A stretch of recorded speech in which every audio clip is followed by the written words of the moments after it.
Assalamualaikum warahmatullahi wabarakatuh. Di sini saya akan menjawab ujian akhir semester mata kuliah kependudukan. Sebelumnya perkenalkan, nama saya Dia Lestari, NIM 19 1050 dari kelas B Prodi Perencanaan Wilayah dan Kota Fakultas Teknik. Baik, memasuki soal yang pertama. Jumlah penduduk di Indonesia masuk dalam 4 besar negara dengan jumlah penduduk terbesar di dunia, dengan jumlah 257.912.349 jiwa pada tahun 2017.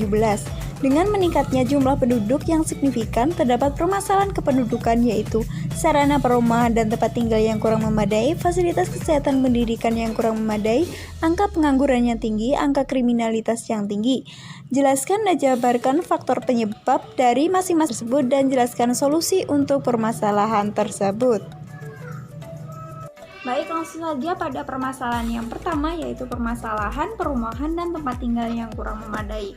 Mengapa demikian? Karena sejatinya peningkatan jumlah penduduk di Indonesia pada setiap tahunnya mengalami peningkatan penduduk yang sangat signifikan.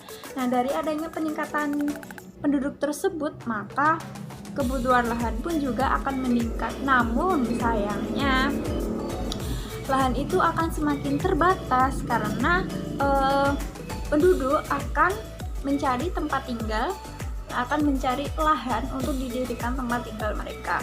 Nah, semakin adanya penduduk, maka persaingan untuk mencari lahan itu pun juga tinggi. Namun tidak semua masyarakat itu mampu untuk membeli lahan untuk didirikan rumah seperti itu. Maka banyak dari masyarakat yang memilih untuk membuat pemukiman kumuh di desanya itu terdapat di pinggiran sungai, yang padahal itu merupakan kawasan sepadan sungai yang mana di situ sebenarnya tidak boleh didirikan rumah. Tapi apalah daya masyarakat, karena mereka tidak mampu membeli rumah, tidak mampu membeli lahan, mereka rela tinggal di kawasan pinggiran sungai.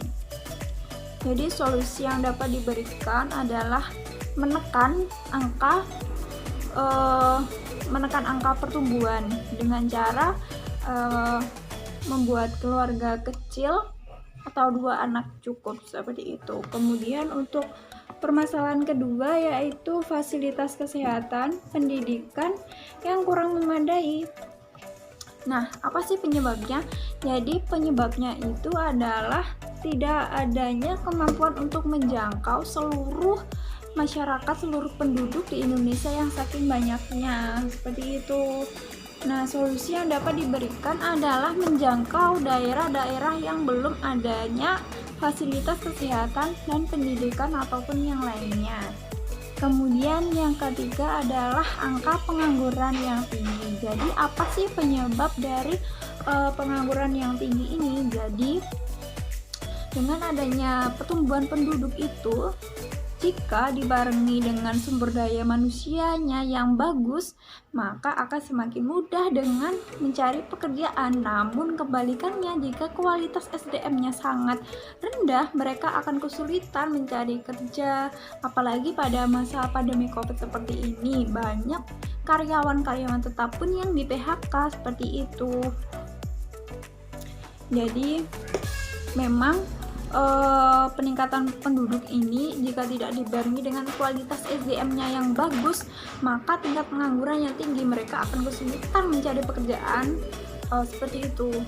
Kemudian masalah yang keempat, yaitu angka kriminalitas yang tinggi. Apa sih penyebab dari kriminalitas yang tinggi? Jadi ini masih ada hubungannya dengan tingkat pengangguran. Mengapa demikian? Karena masyarakat yang menganggur itu akan bingung untuk mencukupi kebutuhannya. Mereka akan berpikir, dari mana sih aku dapat uang untuk memenuhi kebutuhan saya, keluarga saya, padahal saya ini tidak bekerja. Maka muncullah suatu pemikiran dari masyarakat tersebut yang berbuat kriminalitas. Contohnya ada pencopetan, pencurian, seperti itu. Kemudian untuk solusi yang dapat diberikan adalah dengan membuka peluang usaha atau peluang kerja baik dari masyarakat ataupun pemerintah, agar masyarakat itu dapat bekerja untuk memenuhi kebutuhannya sehari-hari seperti itu. Oke, next pada soal yang kedua.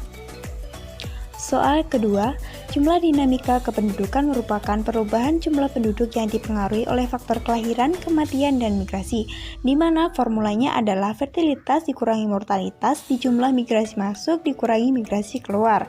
Dinamika penduduk juga memiliki keterkaitan dengan tingkat pertumbuhan ekonomi suatu negara, di mana formulanya adalah investasi dikurangi konsumsi di jumlah keterkaitan antara formula dinamika pertumbuhan penduduk dengan pertumbuhan ekonomi pada setiap komponennya.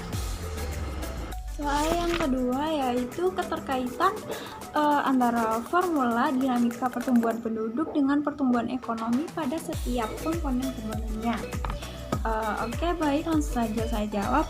Berdasarkan hasil penelitian yang dilakukan oleh Aditya Wardana dan kawan-kawan di Fakultas Ekonomi dan Bisnis Universitas Padjadjaran pada Februari tahun 2020, fertilitas dan mortalitas memberikan pengaruh negatif terhadap pertumbuhan ekonomi karena kondisi di Indonesia itu menganut mazhab kaum pesimis dari Malthusian yang menyebutkan bahwa semakin meningkatnya jumlah populasi secara terus-menerus akan membebani kemampuan masyarakat untuk memenuhi kebutuhannya. Yang kedua, semakin bertambahnya jumlah penduduk, maka pertumbuhan ekonomi akan semakin menurun. Mengapa demikian? Karena jumlah penduduk yang bertambah menimbulkan masalah seperti perencanaan yang sulit, kemudian pembelanjaan pemerintah yang semakin bertambah. Selanjutnya, angka kematian bayi atau kematian anak. Angka kematian memberikan dampak negatif terhadap pertumbuhan ekonomi. Semakin meningkatnya angka kematian bayi, maka pertumbuhan ekonomi semakin menurun karena angka kematian bayi berkaitan dengan peningkatan angka harapan hidup. Kemudian ada pertumbuhan penduduk. Jadi pertumbuhan penduduk yang sangat cepat atau banyak memberikan dampak terhadap perekonomian.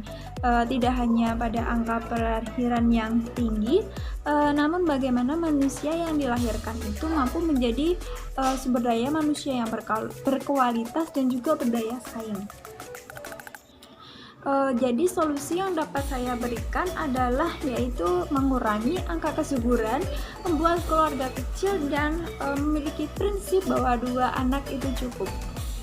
Pada soal yang ketiga, hitunglah jumlah penduduk Indonesia pada tahun 2010 dan 2020 dengan menerapkan teori rumus aritmatik dan geometrik, di mana PT merupakan jumlah penduduk pada tahun tertentu, PO merupakan jumlah penduduk pada awal tahun, R merupakan tingkat pertambahan rata-rata per tahun, T merupakan selang waktu atau selisih tahun proyeksi. Diketahui pada soal jumlah penduduk tahun 1990 dan tahun 2000, kemudian dengan pertambahan rata-rata per tahun 1,97%. Kemudian dimasukkan di dalam rumus menggunakan Excel karena lebih mudah perhitungannya. Kemudian kami jumlah penduduk pada awal tahun menggunakan tahun 2000 karena mengingat jumlah tahun yang terbaru yaitu dengan jumlah 179,3 juta. Kemudian dimasukkan R-nya dengan nilai 1,97%. Kemudian proyeksi penduduk pada tahun 2010 menggunakan aritmatik dan geometrik sehingga mendapatkan jumlah sedemikian. Kemudian proyeksi pada tahun 2000 menghasilkan hasil sekian. baik, langsung saja pada soal yang keempat. Soal keempat, perkembangan di dunia pada abad ke-21 mengadopsi pendekatan Sustainable Development Goals atau SDGs pada poin ke-11 tentang keberlanjutan kota dan komunitas, yaitu membangun kota-kota serta pemukiman yang berkualitas, aman, dan berkelanjutan. Jelaskan keterkaitan SDGs poin ke-11 dengan aspek kependudukan. Oke, next pada soal yang keempat yaitu keterkaitan SDGs pada poin ke-11 dengan aspek kependudukan. Jadi sebenarnya SDGs ini memiliki 17 poin penting, namun pada kali ini saya akan menjawab keterkaitan SDGs poin ke-11 dengan kependudukan saja. Jadi pada poin ke-11 itu pada intinya adalah membangun kota dan permukiman yang inklusif, aman, dan tahan lama juga berkelanjutan. Jadi apa sih kaitannya dengan kependudukan? Tentunya sangat berkaitan, yang mana pembangunan permukiman ini berkaitan dengan tempat tinggal penduduk. Jadi semakin bagusnya, semakin tercukupinya pemukiman, maka poin ke-11 ini akan terwujud seperti itu. Jadi poin ke-11 ini kaitannya dengan aspek kependudukan adalah penyediaan tempat tinggal. Baiklah, sekian penjelasan jawaban ujian akhir semester mata kuliah kependudukan. Sekian dari saya, ada kurang lebihnya saya mohon maaf. Wassalamualaikum warahmatullahi wabarakatuh.